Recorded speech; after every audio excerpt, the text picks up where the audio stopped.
અયોધ્યા વડાપ્રધાન નરેન્દ્ર મોદીના સ્વાગત માટે તૈયાર છે। જ્યારે તેઓ શનિવારે અહીં આવશે ત્યારે સ્વાગત વ્યવસ્થા જોઈને તેઓ આનંદિત થશે। આ સાથે વડાપ્રધાન રામનગરીને ભેટસોગાદો સાથે પુષ્પાંજલિ આપશે। તેઓ અહીં લગભગ 16,000 કરોડ રૂપિયાના પ્રોજેક્ટનું ઉદ્ઘાટન અને શિલાન્યાસ કરશે।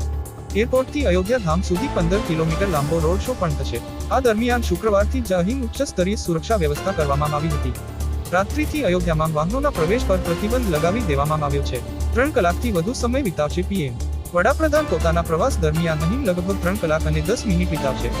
જિલ્લા વહીવટીતંત્રના જણાવ્યા અનુસાર પીએમ મોદી 30 ડિસેમ્બરે સવારે 10:50 વાગ્યે એરપોર્ટ પહોંચશે। અહીં મુખ્યમંત્રી યોગી આદિત્યનાથ, ડેપ્યુટી સીએમ કેશવ પ્રસાદ મૌર્ય, બ્રિજેશ પાઠક અને તેમની સરકારના અન્ય મંત્રીઓ તેમનું સ્વાગત કરશે।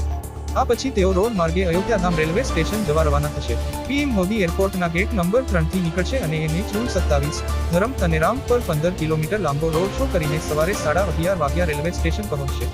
અહીં અડધો કલાક રોકાશે। આ ટ્રેનને બતાવશે લીલી ઝંડી। રોડ શો દરમિયાન વિવિધ સ્થળોએ નાગરિકો, સંતો અને વેદપતિ બટુકોનું શંખના ફૂંક વચ્ચે ફૂલોની વર્ષા કરીને સ્વાગત કરવામાં આવશે। કલાકારો ઘણી જગ્યાએ નૃત્ય અને ગાયન પણ કરશે। રેલવે સ્ટેશન પર નવી ઇમારતનું ઉદ્ઘાટન કરવા સાથે પીએમ 6 વંદે ભારત અને 2 અમૃત ભારત સહિત 8 ટ્રેનોને લીલી ઝંડી બતાવશે। તો હાલ માટે બસ આટલું જ। મળીશું નવા વિડીયોમાં નવી અપડેટ સાથે। ત્યાં સુધી અમારી ચેનલને સબસ્ક્રાઇબ કરી વિડીયોને એક લાઇક જરૂર કરી દેજો।